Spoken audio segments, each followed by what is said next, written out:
OK，那种种不个，种股平常拍马去到找咕噜山了，结果也没叫那么长子哈，个咕噜山上给他找山，但是我这个月谈的不么古多少年了，就古还准备在谈的种干的种我说了，不么年了。就好多干那么哈多干那早了，其中是个啊，不么空间就还为他们么，就成了不要讲了，还你没爱着，就好都过还没的过年了呢，就那么你路多都到那，你路多都哎过还没还在过本家还呢，就那总爱这种但是我讲那你没爱了，你这没爱着嘞都到那了。还你讲个早了呢，还做个是死了，还做个种也多了，其中做个那么了 ，OK。So I pay attention to my bird every day, so I know. So how could the bird that is bigger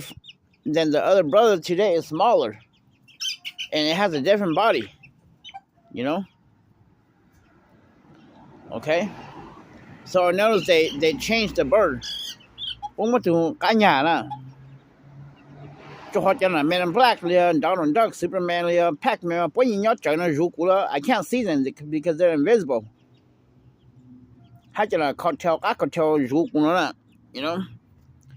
so 不厉害了过还不平么过家干nhà 三分超不么nhà 这不从这空这就那没谁能不也多了就过在还呢 OK 工人nhà了谁不会嫁了，谁就可能不嫁做古包在讲个走了，这个是死了，这个我讲这个没爱落来了，就好 suppose 你路多了你是不知道怎么了，讲那他给那个没晒的，这个走了 ，OK， so 我看那准备是 ，cause I touch my bird every day, I look at them, I know, okay, so 看这是没包子，就讲了冷就了来那么不允许不搞，我快到这个Superman那准备呢，那个还没啊，不到个路上还不怎么样嘞哈，这不么从这空也不么个这空，你不个啥子这空多是 ，so anyways， 我这做啥个参加哈那么 update， 就那个拍卖了 ，OK。没做那种啊，搞不嘛那么这些人那么没去用动进路了 ，OK？ 没做到轮动去靠喊到后边那披萨上了，来二波、北波、老波、七波、maximum 七波这个路上了 ，OK？ 还没唱到唱来北来呢 ，OK？ 没人动唱 ，OK？Why? Because 这个拍卖了，有人到不去多，你去闹了这北人这有就朋友也就个先个人造他的头了这这北门了这没这个他妈是上啊他你要写他那个都要是开这不是 super plug 配你摸你鸟配摸你头这你上啊 OK 干了嘛就不知道了不摸你头不摸你空不摸你鸟这你想你就想了 OK 所以爸妈在前面干家7没爱了嘛你好 flaws 有了喏 OK 没到了到哈没有了到哈但是没唱到了到哈你那没唱到唱了北来 OK 这没去那这个没教书就还没到了唱了北来没做这老这鸡呢这招就没人懂唱了就好你好 flaws 要你头人到不去闹了这不就是 10% 譬如我的低譬如他人没到是这你这是开单哈你是上了这好你人懂唱你要写他这等你路 style 这能了 OK 可能เขาก็พม่าเขา flaws ลูกช่ำเปลยเขาเนาะเขายังเลยจิตท้ายเนี่ยมาใส่แว่นแล้วลุงเลยอ่ะเจตัวกัสเซน เลยจะซื้อplug กันนะ有了么去到那就能了就好你路人路给你看到你你去不路线了这不都么太去到你么你我可能是想好了 OK so กูสังถ่ายเขา floor ก็พม่าไม่เห็น到จะเสร็จไม่ไอ้ได้เห็นแล้วจะเขา floor 头ไม่เห็นโดนช้างไม่โดนช้าง头这背หมู了 OK就好รู้ใส่ไม่ไอ้จะพวกพี่หมูมันบ่โดพวกพี่หมูนี่ถ้าเธอยังบ่จะตีอย่างนี้ช้างเขาน่ะ OK so ก็พม่านี่เขา floor นี่เขา weakness เขาน่ะ OKถ้ากูสั่งไอ้เขาน่ะ OK ไม่จุดนั้นก็พม่าน่ะมานี่牛人把里就是说 stocky 呢这就是啥 OK 但是你准到他提的嘛人这高的 tempo 他们叫那么年到了叫 still shot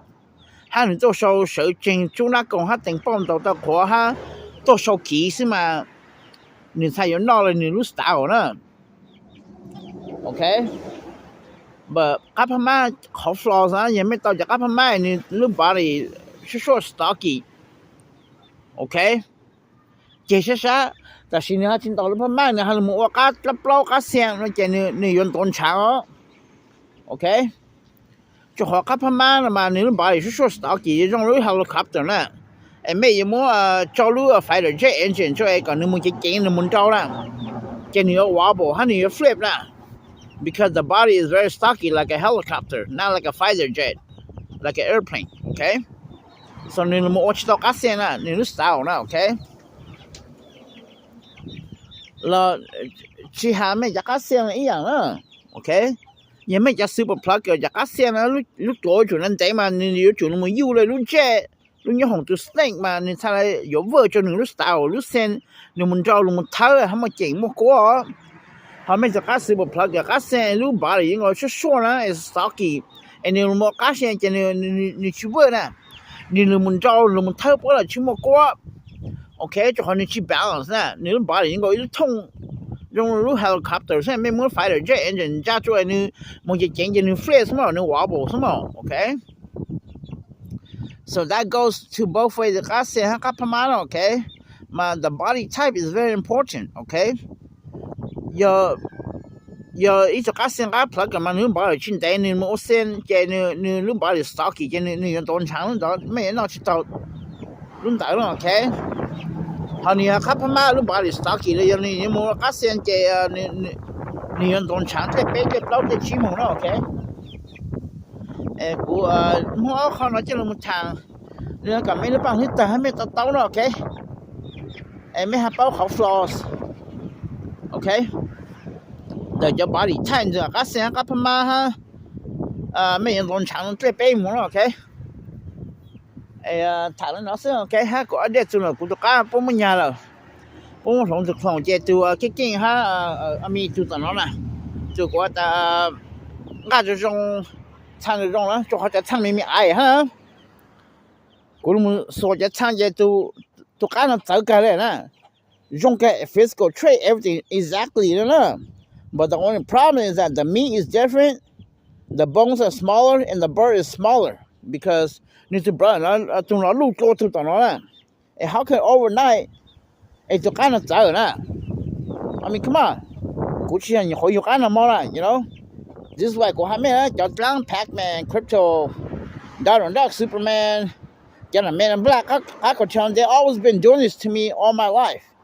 they sabotage they steal my bird and this is how they've been doing to me all my life ปุ๊บต่อกับกูลงมาฆ่ากูลงมาสปอร์กับปุ๊บกูถังเต่านะอย่าปุ๊บมันยาซินะอย่าปุ๊บอีหรือปุ๊บมันยาเราละเลยกูจะทำปุ๊บชิมันจะคลองเป้าเลยปุ๊บมันยาปุ๊บมันคลองเป้าจะก่อกูสารแต่นู้นปุ๊บอย่าตัวซินะ so this is how they've been sabotaging my bird and stealing my bird จะก่อกูตุ้งน้อง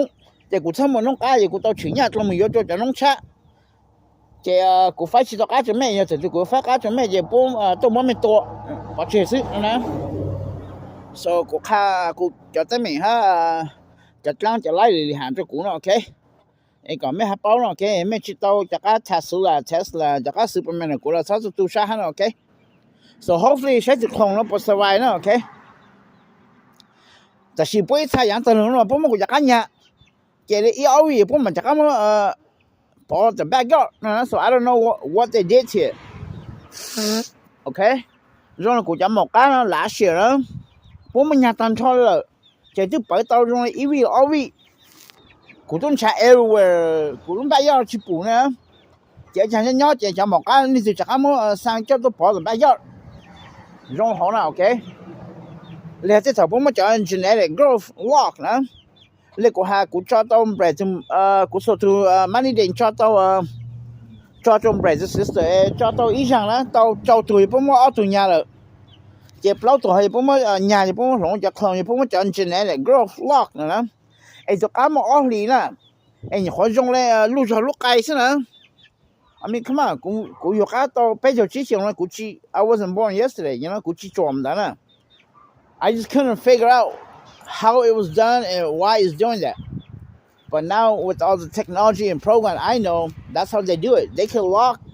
the growth genes. When mình cái chỉ lưu lại nè. Nhà cái xong là nó lưu rồi lúc cái nữa. You know? So cho trang cho lại nó bớt sát phèn, they can lock the growth gene. Ê ô cả cho cá thao lưu lại nè. Ê trong này từ nhà cá forever, you know? So cuộc sáng khai nó cho mấy sao?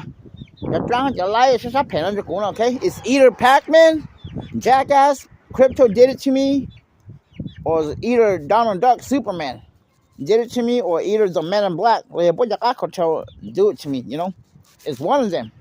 Okay? And time that's it. Shinji, like I say.